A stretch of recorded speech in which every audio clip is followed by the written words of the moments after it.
Assalamualaikum warahmatullahi wabarakatuh. Apa kabar anak-anakku semua?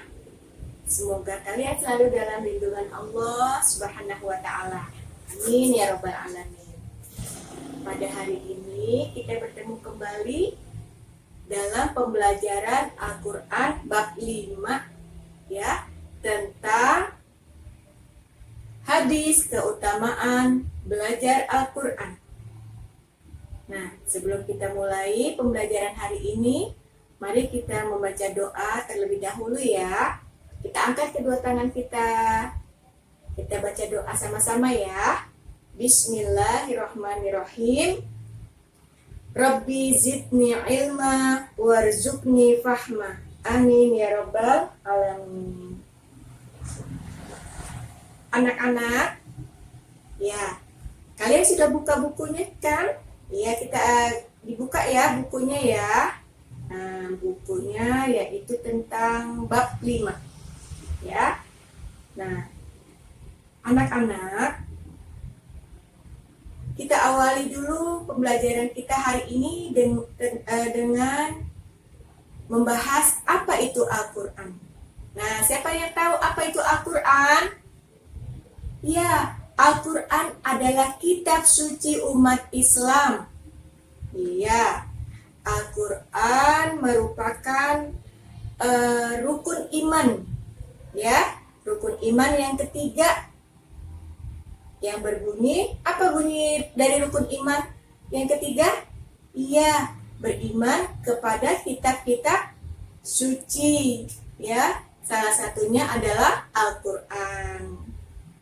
Nah, Al-Quran juga merupakan wahyu yang diturunkan kepada Nabi Muhammad melalui perantaraan malaikat Jibril, ya, seperti itu.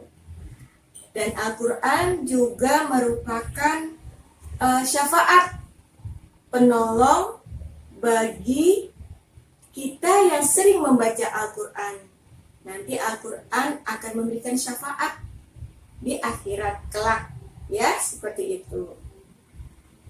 Nah, kemudian katanya dalam suatu hadis dikatakan, barang siapa yang membaca Al-Quran, ya, dalam setiap satu huruf, nah, dalam satu huruf itu kita akan mendapatkan 10 kebaikan. Nah, keuntungan dari kita membaca Al-Quran, jika kita membaca Al-Quran dalam satu ayat, satu hurufnya itu akan mendapatkan 10 kebaikan. Nah, bayangkan kalau seandainya kita baca Al-Quran itu terdiri dari banyak huruf. Nah, kalikan dengan 10 kebaikan itu atau 10 pahala. Tentunya kita akan mendapatkan pahala yang banyak. Ya, seperti itu. Nah, anak-anak, kalian sudah hafal belum? Apa bunyi hadis dari keutamaan belajar Al-Quran? Ayo, siapa yang pernah membacanya atau siapa yang sudah membaca? Ya, adapun hadisnya yang berbunyi, khairukum man ta'allamal Qur'ana wa 'allamahu.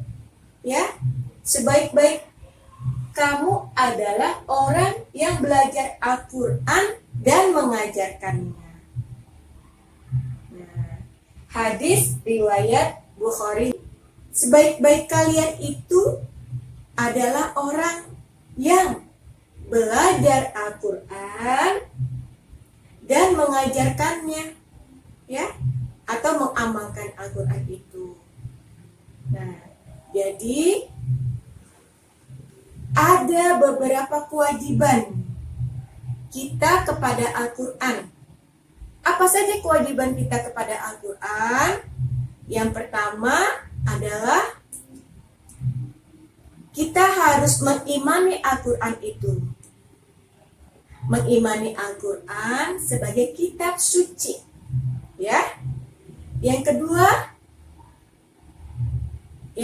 adalah kita belajar belajar tentang Al-Quran itu sendiri.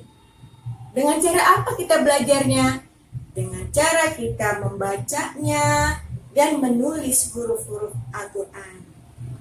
Itu kewajiban kita yang kedua terhadap Al-Quran ya. Nah, tadi yang pertama adalah apa nak? Mengimani Al-Quran. Iya. Yang kedua adalah kita belajar Al-Quran itu dengan membaca dan menulis Al-Quran. Dan yang ketiga adalah apa? Yang ketiga adalah belajar atau mempelajari isi kandungan Al-Quran itu sendiri. Nah, jadi ada 3 kewajiban kita terhadap Al-Quran, ya. Ya, jadi boleh tuliskan saja ya, supaya kalian ingat. Nah, nanti kalian boleh mencatatnya disalin di buku tulis. Ini adalah kewajiban kita terhadap Al-Quran. Nah, tadi yang Bu Ella sudah jelaskan ada 3. Nah, nanti diantaranya adalah mengimani Al-Quran sebagai rukun iman yang ketiga. Kemudian belajar Al-Quran, yaitu dengan cara membaca dan menulis Al-Quran. Yang ketiga adalah mempelajari isi Al-Quran itu sendiri. Nah, seperti itu ya. Jadi kalian harus ingat. Nah, kemudian dalam suatu hadis, nah, supaya kalian paham dan kalian tahu bahwa dikatakan dalam suatu hadis ini berbunyi al-mahiru bil Qur'an ma'as safaratil kiramil bararati walladhi yaqra'ul Qur'ana wa yatata'u fihi wa huwa 'alaihi syaqqun lahu ajran.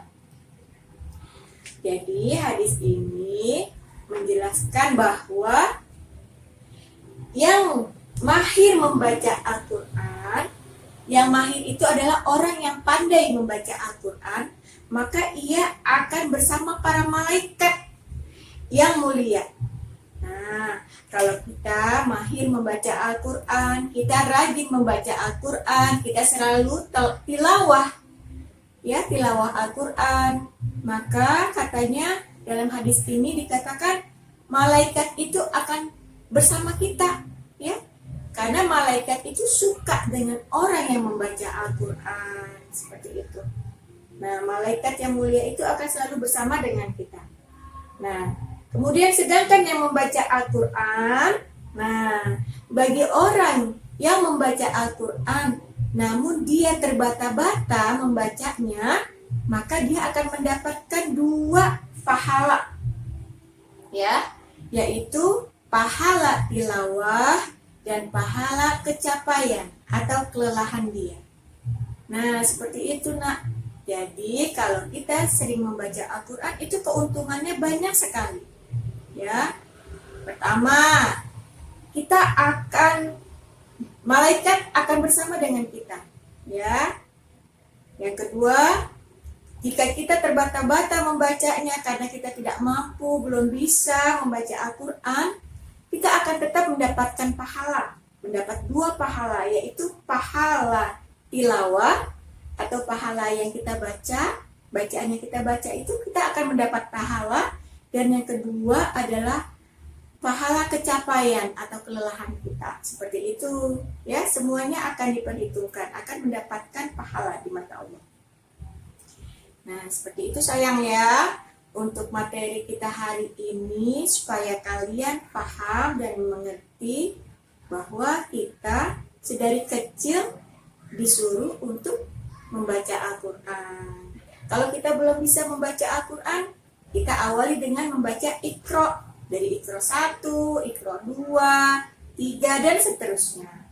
Kalau Iqra sampai Iqra 6 selesai, kita baru membaca Al-Quran. Seperti itu ya. Tetap semangat bagi yang belum bisa membaca Al-Quran.